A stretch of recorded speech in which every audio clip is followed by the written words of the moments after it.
Vijaya Sinha, body निकली, गाड़ी निकली, लेकिन सिस्टम से निकम्मे कब निकलेंगे? आज सवाल शहर के उस सिस्टम से है जो खुद को हाईटेक कहता है। सवाल नोएडा के उन ऊंचे ओहदे पर बैठे अधिकारियों से है जिन्हें जनता की सुरक्षा के लिए तैनात किया गया है। एक होनहार सॉफ्टवेयर इंजीनियर युवराज की जान चली गई, घर का चिराग बुझ गया, लेकिन नोएडा प्रशासन की नींद नहीं टूटी। 5 दिन बीत गए, 120 घंटे से ज्यादा का वक्त हो गया, लेकिन नोएडा के डीएम और पुलिस कमिश्नर के मुंह से सांत्वना का एक शब्द तक नहीं निकला। आखिर ये चुप्पी क्या बयां करती है? क्या एक आम आदमी की जान की कीमत इन अधिकारियों की फाइलों से भी कम है, या फिर इसी सिस्टम की लापरवाही है जिसने युवराज की जान ले ली? जी हां, घटना के पूरे 4 दिन बाद, पूरे 96 घंटे के बाद डीएम और पुलिस कमिश्नर को घटनास्थल की याद आती है। लेकिन वहां भी क्या हुआ? जब टाइम्स नाउ नवभारत के संवाददाता ने उनसे जवाब मांगा तो दोनों महिला अधिकारियों ने कैमरे से नजरें फेर ली। पूछे गए सवाल का जवाब तक देना मुनासिब नहीं समझा। ऐसे में सवाल तो उठेंगे ही। सिस्टम को जवाब देना ही होगा कि युवराज की मौत का असली गुनहगार कौन है। युवराज मौत मामले में किस सच को छिपाने की कोशिश हो रही है और कौन घटना के चश्मदीद पर झूठ बोलने का दबाव बना रहा है।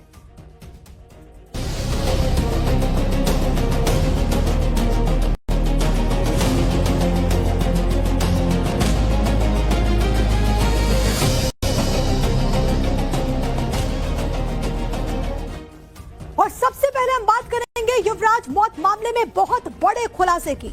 युवराज मौत मामले में बहुत बड़ी खबर मिल रही है। सबसे पहले आपको यह बताती हूँ कि गड्ढे को लेकर वेस्ट टाउन के बिल्डर ने चिट्ठी लिखी थी। 2022 में ही नोएडा के सीईओ को गड्ढे के बारे में बताया गया था। पानी के भारी दबाव की वजह से धंस गई थी सड़क, ये जानकारी दी गई थी। प्लॉट के बेसमेंट से गंदा पानी भर गया था, ये भी जानकारी सामने आ रही है।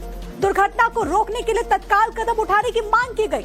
आप सोचिए, 2022 से 2023 फिर 2024 में बीत गया, 2025 आया चला गया, लेकिन सीईओ की नींद नहीं टूटी और हादसे वाली जगह पर दुर्घटनाएं होती रही। इसे आप लापरवाही नहीं कहेंगे तो क्या कहेंगे, जो इस बात की जानकारी पहले से ही नोएडा के सीईओ को थी। युवराज मौत मामले से जुड़ी एक और बिग ब्रेकिंग है, ये भी आप समझिए। 4 दिन बाद नोएडा डीएम की नींद टूटी। मौत के 4 दिन बाद घटनास्थल का दौरा करती है। नवभारत के सवालों का जवाब नहीं दिया। मेधा रूपम वहां मौजूद थी। नवभारत ने सवाल पूछा लेकिन सवालों से भाग गई। चंद मिनटों में ही कार में सवार होकर के वो चली गई। के बारे में बताइए, जो सबसे बड़ा सवाल है।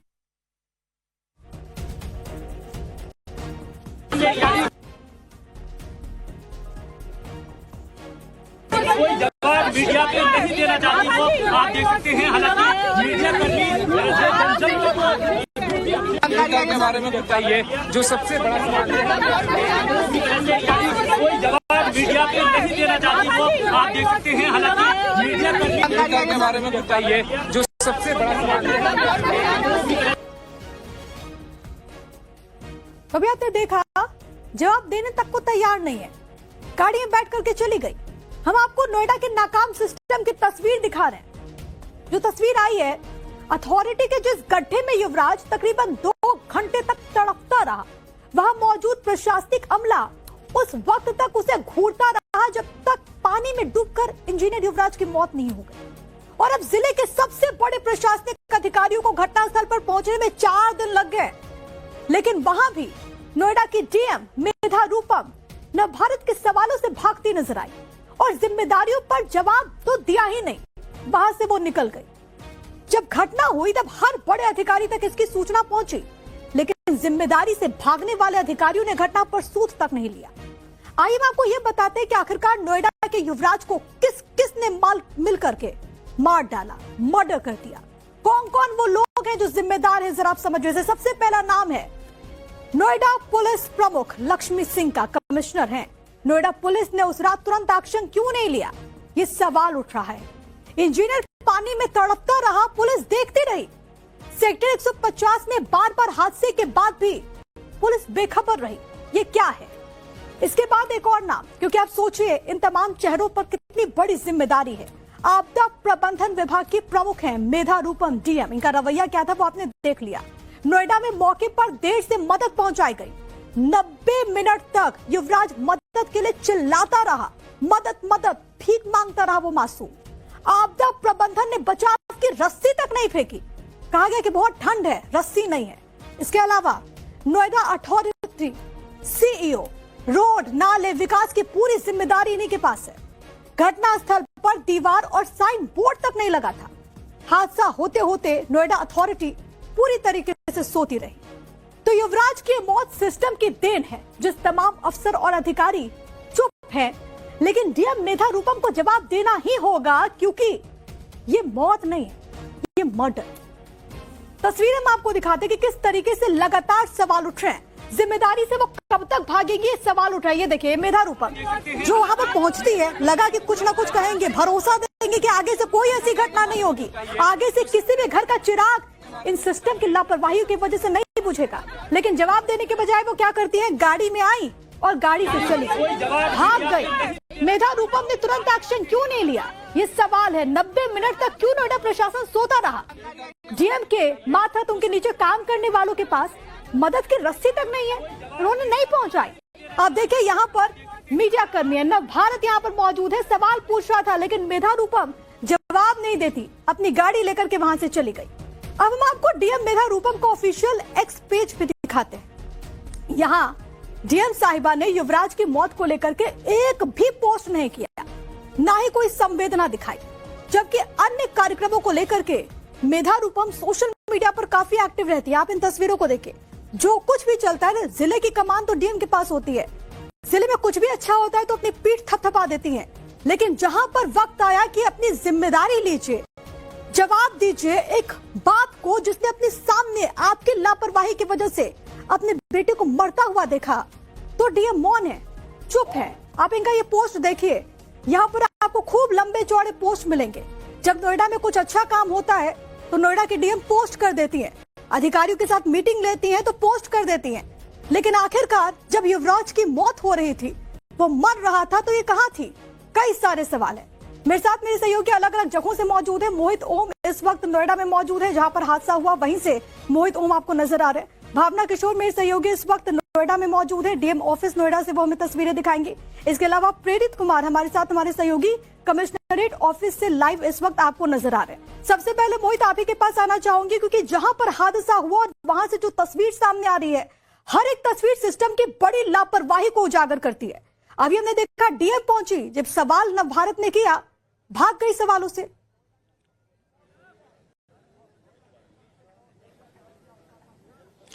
बिल्कुल प्रिया, सवालों के जवाब वो दे भी तो कैसे दें, क्योंकि उनके पास खुद वो सवालों के जवाब नहीं है जो लगातार उनसे पूछे जा रहे हैं। क्योंकि उन्होंने पहले अनदेखी करी है, अनदेखी उन पत्रों की है जो स्थानीय लोगों ने दी है, लोकल सांसद ने दी है, और ये बोला गया है कि इस सड़क पे, जिस सड़क से वो गाड़ी आ रही थी, इस सड़क पर पहले ही जो है बंदोबस्त कर देना चाहिए, स्पीड ब्रेकर लगाने चाहिए, ब्लिंकर्स लगाने चाहिए थे और रिफ्लेक्टर्स यहाँ पर होने चाहिए थे, लेकिन वो बिल्कुल पूरी तरीके से नहीं थे। और जिस तरीके से अब यहाँ पर प्रशासन जागा है और ये बैरिकेड और ये बड़े बड़े बोर्ड यहाँ पर नजर आ रहे हैं, अगर ये बोर्ड उस दिन यहाँ पे लगे होते तो शायद जो युवराज के साथ हादसा हुआ है वो हादसा नहीं होता। और सवाल तमाम उनके ऊपर दागे जा रहे हैं और उन सवालों से बचते हुए हर प्रशासनिक अधिकारी यहाँ पर नजर आ रहा है। एसआईटी बना दी है या कोई और भी जो जांच कमेटी है वो बना दी जाए, वो जांच कर ले, लेकिन जिस वक्त हादसा हुआ, हादसे के दौरान जिस तरीके का रवैया प्रशासन का था, उस पर तमाम सवाल खड़े होते नजर आ रहे हैं। और तभी लगातार जब हम सवाल पूछ रहे हैं प्रशासनिक अधिकारियों से, तो वो भागते हुए नजर आ रहे हैं। ये वही जगह है जहां पर यह हादसा हुआ था। किस तरीके से युवराज यहाँ पर करीब 2 घंटे अपनी मदद के लिए गुहार करता रहा, तो यहाँ के जो लोकल लोग मौजूद जो टीम आई थी, जो रेस्क्यू टीम कह सकते हैं, या पुलिस की टीम हो या फायर की टीम हो, उनका यही कहना था ठंड बहुत है, सरिये हैं यहाँ पर और पानी में जाने के उनके पास साधन नहीं है। एक बाप जो है वो यहाँ पे खड़े होकर लगातार गुहार लगा रहा था, हाथ जोड़ रहा था पूरे प्रशासन के, लेकिन प्रशासनिक अधिकारियों के कान पे जू नहीं रेंग रही थी। और यहाँ पर 90 मिनट तक वो तड़पता हुआ लड़का अपनी जान दे देता है। और यही सवाल जब पूछे जा रहे हैं टाइम्स नाउ भारत की तरफ से प्रशासनिक अधिकारियों से, तो वो यहाँ भागते हुए नजर आ रहे हैं। अब जिस तरीके से यहाँ पे पुलिस की टीम फोर्स खड़ी की गई है, जगह जगह बोर्ड है, बैरिकेड्स है, रिफ्लेक्टर रिफ्लेक्टर्स लगाए जा रहे हैं। अगर ये पहले ही लगाए जाते, क्योंकि कुछ लेटर्स हमारे हाथ आए हैं जो आसपास की सोसाइटी के लोगों ने दिए हैं, उन्होंने कई महीनों पहले ही यहाँ पे लेटर दिए थे, न सिर्फ लोकल प्रशासन को बल्कि सांसद को, और सांसद की तरफ से भी लेटर गया था लोकल प्रशासन को कि इस सड़क पर जगह जगह स्पीड ब्रेकर बनाए जाए, रिफ्लेक्टर्स लगाए जाए, रेड लाइट्स लगाई जाए, जिससे यहाँ पे होने वाले हादसों से बचा जा सके। यानी स्थानीय लोग पहले से यहाँ पर इस तरीके बल्कि हो सकते हैं। यहीं पर इसी जगह पर एक हादसा पहले भी हो रखा है। ट्रक वहां पर दुर्घटना का शिकार हुआ, हालांकि ट्रक चालक को बचा लिया गया, उसके बाद भी प्रशासन सोता रहा। भावना किशोर के पास आपको ले चलते, मेरे सहयोगी इस वक्त डीएम ऑफिस के पास से मौजूद हैं। भावना, अनगिनत सवाल और हर सवाल का जवाब देना होगा, क्योंकि जो टीम जिसके ऊपर जिम्मेदारी थी कि वो ऐसे किसी भी आपदा से निपटे, वो टीम तो इक्विप्ड ही नहीं थी। वो टीम क्या कर रही थी? ऐसे कई सवाल हैं जो डीएम से भी लगातार पूछे जा रहे हैं, लेकिन वो चुप है, खामोश है। और बिल्कुल प्रिया, सिस्टम की बड़ी लापरवाही जो है इस पूरे मामले में नजर आ रही है। शुरुआत से ही अगर बात करें, इस वक्त हम नोएडा डीएम ऑफिस के ठीक बाहर मौजूद है और ये डीएम का सरकारी आवास भी है और दफ्तर भी है। आप देख सकती हैं कि मेधा रूपम, लगातार हम मेधा रूपम से ये सवाल पूछ रहे हैं कि आखिर 4 दिन बाद उनकी नींद क्यों खुली, क्यों नहीं वो समय पर पहुंची। सबसे बड़ी बात यह है प्रिया कि जिस तरह से जो डीडीएमए की चेयरमैन है, जिनके ऊपर पूरी जिम्मेदारी होती है कि अपने क्षेत्र में जिस तरह की गड़बड़ियां हैं उनको सुनिश्चित करें और उस पर काम किया जाए, क्यों नहीं पहले इस तरह से संवेदनशील जो इलाके थे जहां पर काम करने की जरूरत थी, पहले से क्यों नहीं इसको लेकर निर्देश दिए गए। रिस्पांस इतने देरी में क्यों आया? आज भी हम सुबह से मेधा रूपम को फॉलो कर रहे हैं, उनसे बात करने की कोशिश कर रहे हैं, जवाब खंगालने की कोशिश कर रहे हैं, लेकिन वो मीडिया के सवालों से बचती हुई नजर आ रही है। कोई भी जवाब उनकी तरफ से नहीं आया। कल भी आपने देखा कि नवभारत की टीम जब मौके पर मौजूद थी स्पॉट पर, तो मेधा रूपम पहुंचती है और बिना किसी सवालों के जवाब दिए वो वहां से चली जाती है। और आज भी कुछ इसी तरह की तस्वीरें जो है वो निकल के सामने आ रही है। पहले भी लगातार शिकायतें जो है वो आती रही हैं, इसीलिए ऐसा नहीं है कि उनको इस बात की जानकारी नहीं थी कि वहां पर जिस एरिया में ये घटना घटी है वहां पर काम करने की जरूरत है। अब बड़ा सवाल यही उठता है कि आखिर इतनी बड़ी लापरवाही किस तरह से हो गई और आगे अब किस तरह की कार्रवाई की जाएगी, इसको लेकर क्या कुछ काम चल रहा है। जी बिल्कुल, उस पर सबकी निगाह रहेगी कि आगे क्या कार्रवाई होती है। उससे भी ज्यादा महत्वपूर्ण है कि ऐसा एक्शन लिया जाए ताकि ऐसी घटनाएं दोबारा ना घटे। प्रेरित कुमार के पास आपको ले चलते हैं, नोएडा कमिश्नरेट ऑफिस से मेरे सहयोगी इस वक्त लाइव कनेक्टेड है। प्रेरित, जब लक्ष्मी सिंह को नोएडा कमिश्नर के तौर पर जिम्मेदारी मिली थी तो काफी चर्चा हुई, खूब वाहवाही हुई, कहा गया कि बहुत होनहार अधिकारी हैं। आज वो कहां है, क्या कार्रवाई हो रही है, जरा बताएं दर्शकों को। अब बिल्कुल देखिए कि हम लगातार लक्ष्मी सिंह से बात करने की कोशिश कर रहे हैं, लेकिन लक्ष्मी सिंह की तरफ से हमें कोई भी रिस्पांस नहीं मिल रहा है। यहाँ तक कि हमें कमिश्नर ऑफिस से हमें बाहर निकाल दिया है कि जब बिना परमिशन के उनके प्रीमाइसेस में रिपोर्टिंग भी नहीं कर सकते हैं। लेकिन देखिए जिस तरीके से सिस्टम की लापरवाहियों की वजह से ही जो है युवराज की हत्या हुई है, क्योंकि आपको साफ तौर पर बताना चाहूंगा कि जिस तरीके से पहले ही जो सोसाइटी के लोग थे उन्होंने भी लगातार जो गुजारिश की थी कि वहां पर डिवाइड, वहां पे जो है कहीं ना कहीं बैरिकेड लगा दिया है। उसके अलावा जो है नोएडा से जो सांसद हैं महेश शर्मा, उन्होंने भी चिट्ठी लिखी थी सीएम को, उसके बावजूद भी वहां पे कोई रिफ्लेक्टर नहीं लगाया गया, वहां पे किसी भी तरह के बैरिकेड नहीं लगाया है। साल 2022 से ही लगातार उस जो बेसमेंट था वहां पानी भर रहा था, उसके बावजूद भी जो है लगातार जो इस चीज को नकारा गया, नजरअंदाज किया गया। शायद यही वजह है कि युवराज की पूरी तरीके से उसमें हत्या हुई है, यह साफ तौर पर माना जा सकता है। क्योंकि जिस तरीके से 31 दिसंबर की देर रात को एक ट्रक का एक्सीडेंट हुआ, उसके बावजूद भी प्रशासन ने कोई सबक नहीं लिया। यह साफ तौर पर नोएडा अथॉरिटी की तरफ से जो उनका जो सिविल डिपार्टमेंट है उनकी जिम्मेदारी है कि उसमें पानी नहीं जमना, वहां से पानी की निकासी करवाना, क्योंकि वो पानी कहीं बाहर से नहीं बल्कि वहां पे जो नाले बह रहे हैं नाले का ही पानी उसमें आया हुआ था। उसके अलावा अगर आप बताऊं आपको तो जिस तरीके से नोएडा अथॉरिटी की तरफ से जो उनके जो ट्रैफिक सेल है उन्हें वहां पे रिफ्लेक्टर लगाना था, उन्हें वहां पे बैरिकेड लगाना था, उसके बावजूद भी नहीं लगाया गया। हम लगातार जो है नोएडा के जो कमिश्नर है लक्ष्मी सिंह, उनसे बात करने की कोशिश कर रहे हैं, लेकिन हमें कोई भी रिस्पांस नहीं मिला। लेकिन सबसे बड़ा सवाल यही है कि जब तक वो मीडिया से भागती नजर आ रही, बचती नजर आ रही है, लेकिन सवाल यह है कि आखिर युवराज की मौत की जिम्मेदारी कब ली जाएगी, उन लोगों पे कब गाज गिरेगी जिन लोगों की नाकामियों की वजह से, नजरअंदाज करने की वजह से चीजें हुई है। सोसाइटी के लोगों ने मुख्यमंत्री पोर्टल पर शिकायत की कि यहाँ पर रिफ्लेक्टर लगाया जाए, आए दिन हादसे वाली स्थिति यहाँ बनी रहती है, उसके बावजूद भी अथॉरिटी की तरफ से कोई रिस्पांस नहीं मिला। तो सबसे बड़ा सवाल यही है कि आखिर युवराज की हत्या की जिम्मेदारी कौन लेगा। ये पूरा सिस्टम जो है, जो लचर व्यवस्था है, क्योंकि युवराज एक टैक्स पेयर था और उसके बावजूद भी वो लगभग 4 घंटे तक अपने परिवार को लेकर गिड़गिड़ाता और उसके पिता वहां देखते रहे, और युवराज की मौत के 4 घंटे के बाद उसके शव को वहां से निकाला गया है। 96 घंटे के बाद उसके वहां से गाड़ी से निकाला गया है। अधिकारी जवाब नहीं दे रहे, लेकिन टाइम्स नाउ नवभारत रुकेगा नहीं। हम सवाल पूछते रहेंगे और तब तक सवाल पूछते रहेंगे जब तक जवाब नहीं मिल जाता, और जवाब से परे जब तक नहीं हो जाता। युवराज के हर गुनहगार को सजा मिलनी चाहिए और दूसरा कोई युवराज ना हो यह भी सुनिश्चित करना चाहिए। आप तीनों के पास मैं लौट रही हूं, लेकिन अपने दर्शकों को हम ये बताते चले कि 4 दिन के बाद निकाली गई मृतक युवराज की कार। दुर्घटना की वजह से कार का फ्रंट शीशा टूट गया था। मृतक की कार का सनरूफ भी खुला हुआ था और इससे आप अंदाजा लगा सकते हैं कि सनरूफ के जरिए ही युवराज बाहर निकले थे। आप सोचिए 2 घंटे तक युवराज बाहर थे। उन्होंने मदद मदद मदद चिल्लाई लेकिन मदद नहीं पहुंची। इसे सिस्टम की हत्या नहीं कहेंगे तो क्या कहेंगे? सिस्टम ने मार डाला युवराज को। गाड़ी को स्पॉट किया गया और जिस जगह पे गाड़ी थी उस जगह से गाड़ी को किनारे लाया गया और उसके बाद क्रेन के जरिए उसे निकालने की कवायद शुरू की गई। हालांकि पहली बार में कामयाबी नहीं मिली क्योंकि रस्सी टूट गई थी, लेकिन उसके बाद दूसरी बार गाड़ी को निकालने में कामयाबी मिल गई है। तस्वीरों में देखा जा सकता है ये वही कार है जिससे युवराज जो है वो उस रोज यहाँ पर जब पहुंचा उसी दौरान धुंध की वजह से गाड़ी जो है वो गड्ढे में गिर गई, जिसकी वजह से उसकी मौत हो गई। गाड़ी को देखने से साफ तौर पे पता चलता है कि किस तरीके से उसका सनरूफ जो था वो खुला हुआ था, यानी साफ तौर पर बहुत मुमकिन है कि युवराज जो है सनरूफ के रास्ते ऊपर आया होगा और लगातार वो कवायदे कोशिशें कर रहा था बचने की और जिसको लेकर वो गुहार भी लगा रहा था लेकिन कहीं न कहीं सिस्टम के फेल्योर की वजह से आखिरकार युवराज की मौत हो जाती है और अब इस पूरे मामले की जांच की बात कही जा रही है। फिलहाल एसआईटी जो है पूरे मामले की जांच कर रही है और अब युवराज की गाड़ी को भी निकाल लिया गया है। अनुज मिश्रा, टाइम्स नाउ नवभारत, नोएडा। तो लगातार times now Navbharat ground zero पर मौजूद है। हर एक तस्वीर हम आप तक पहुंचा रहे हैं, हर एक सवाल को उठा रहे हैं। नोएडा पुलिस कमिश्नर पर भी सवाल उठ रहे हैं। 4 दिन के बाद लक्ष्मी सिंह ने कल घटनास्थल का मुआयना किया। पुलिस की नाकामी पर कमिश्नर की चुप्पी बरकरार है। बड़ा सवाल यह है कि जहां पर हादसा हुआ वहां कई पुलिसकर्मी मौजूद थे, लेकिन उन्होंने युवराज को बचाने की कोशिश नहीं की और इसी वजह से सवाल उठ रहे हैं कि नोएडा में आपकी जान की कीमत क्या है। अब आपको बताते हैं कि इस पूरे मामले में अब तक क्या क्या हुआ है। घटना की टाइमलाइन पर एक नजर डालते हैं। इस पूरे मामले में 16-17 जनवरी के दरमियानी रात तकरीबन 12:30 बजे का वक्त कोहरा था और इस वजह से हादसा हुआ। युवराज अपने घर सेक्टर 150 लौट रहा था। गुरुग्राम में वो काम करते थे। रात के 12:40 पर पुलिस को फोन पर सूचना मिली। आधिकारिक टीम मौके पर भी पहुंच गई। रात के 1:45 बजे से 1:30 बजे के बीच कार की छत पर खड़े होकर युवराज हेल्प मांगता रहा, मदद चिल्लाता रहा। तमाम कोशिशों के बाद भी बचाव कार्य शुरू नहीं हुआ।